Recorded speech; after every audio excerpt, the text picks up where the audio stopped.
So here we are out in the real world to demonstrate the rules of framing and composition. Now, these so-called rules are really just guidelines to help improve your photography at the beginning. Once you learn these rules, you can absolutely break them. These are really just guidelines. So let's get started. All right, so first, this is the rule of thirds. The rule of thirds is basically you put 2 lines horizontal and 2 lines vertical to create 9 equal rectangles throughout the frame. For some reason, our subconscious really likes when things are lined up in a third, whether it's the thirds going up and down, the horizontal lines, or left and right vertical lines. You'll see this in movies, TV all the time. It can also be used for more than just taking pictures of people. You can line up the horizon on a top or a bottom third of a landscape photo. You can put important buildings in a cityscape on the left and right third. But again, this is really just a guideline and it's not a hard and fast rule, but if you can, line things up with a third. That's a great way to add just a little bit of interest to your photo or video. And a lot of modern cameras as well as cell phones have the ability to turn on the grid, which is the third lines, and especially if you can get a corner, like if you put somebody's eye right in the intersection of a horizontal third and a vertical third, that can look really pleasing and make your work look really professional. So now we're going to talk about center framing. This is really important and really useful when you want to show symmetry. Like I have a line of right and a line to my left going down this pathway, and it really gives a nice sense of symmetry, and it draws a lot of focus to the subject. Now, it is kind of contrary to rule of thirds, but again, these are really just guidelines to give you flexibility and to really make your photography look professional. So putting your subject in the center really brings focus in, but something you want to avoid is a lot of people will tend to put, especially human faces, in the absolute center of the frame, like I am here. And that is not necessarily the best way to go. Definitely keep head space in mind. That's when you put just a little bit of empty space above the head, but not too much. And of course, this is just for portraits. If you're not doing portrait photography, this doesn't really apply, but keeping things tightly within the frame is definitely applicable to all types of photography. So now one that's a little bit more advanced is called leading lines. You can see along this pathway on the left and right, there are lines that kind of converge towards me. Not exactly because I am closer to the camera, but if I were at the end of this pathway, then the lines would lead towards me being the subject. There are lots of different types of examples of this, and you can do this with a lot of different types of photography. But the important thing to remember here is that you want the lines to lead towards the most important part of the photo, towards your subject. Having a lot of lines and geometric shapes can be really interesting, but leading lines is really only when the lines lead you towards the subject. A really common example of this is when you see people a little bit further down along train tracks.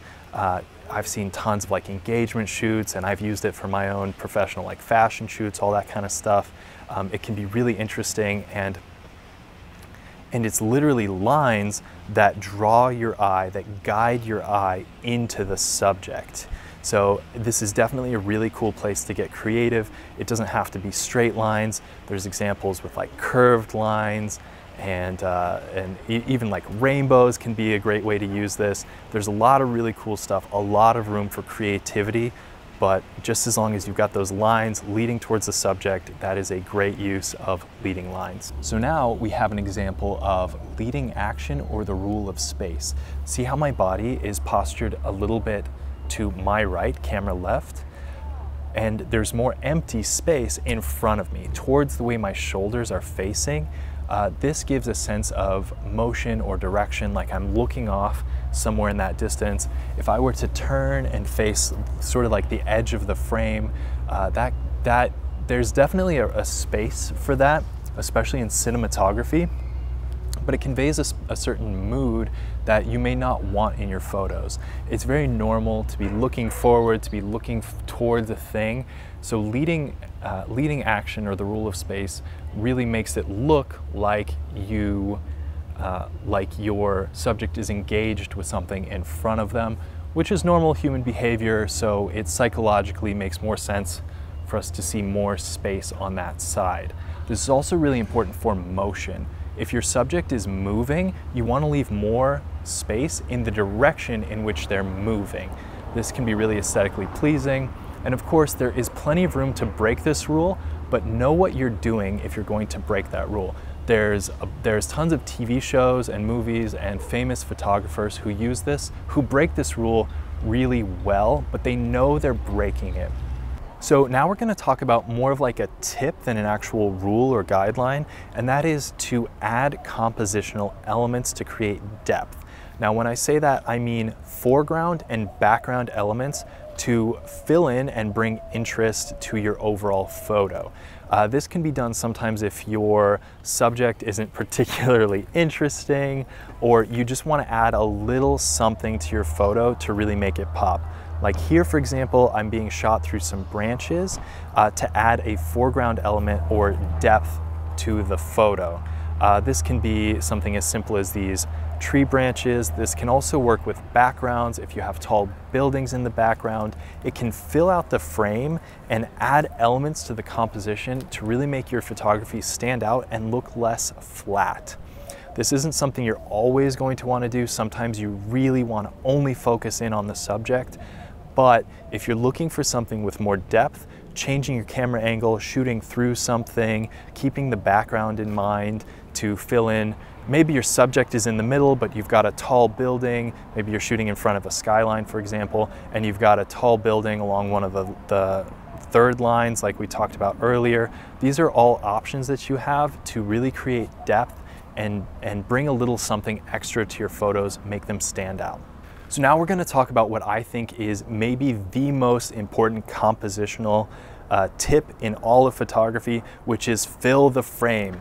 It's not applicable to every situation in photography. Sometimes you want to follow rule of thirds or you want to do leading lines, but for the most part, filling your frame will bring a lot of interest to your photos and really take them to the next level. I don't necessarily care about your backyard or your couch. I want to see that close-up of that cute cuddly dog or whatever your subject may be, but filling the frame is really a good way to draw attention to your subject because that's all there is. There's not a ton of distracting elements and you really get a good look at what you're trying to show.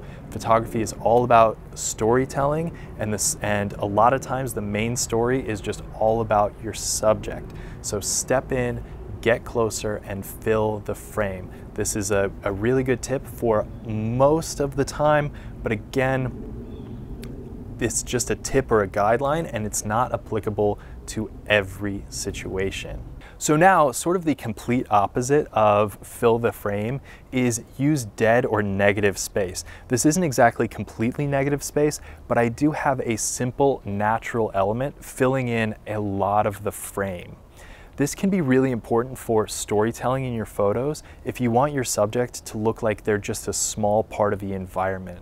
It also gives a sense of simplicity to your photos and minimalism. This kind of comes and goes with fashion trends, but it can be really visually appealing, and simplicity can definitely go a long way if that's part of the story you're trying to tell with your photos. Something else you'll notice is that I am also following the other guidelines of photography. I am in a third right now, and there's more dead space along the way that my body is facing. It would look somewhat strange if I turned this way and there was more negative space behind me, but of course that's all part of visual storytelling. Looking off frame, looking towards the side where there is less space can give a sense of mystery or a number of other things. So this may be something you want to do, but as a general guideline, following the rule of space and headroom and rule of thirds and leading lines, they can all work together like they are now to create a really compelling, visually sound photo. All right, so again, I just want to really reiterate that these are not hard and fast rules, but they are important guidelines, and you should really know these rules before you start to break them. But again, photography is all about visual storytelling. So breaking these rules may be a really important part of the story you're telling. But again, learn the rules before you break them, and it will really improve your photography and give you a clear sense of the message you're trying to convey with your images. So we'll see you in the next section.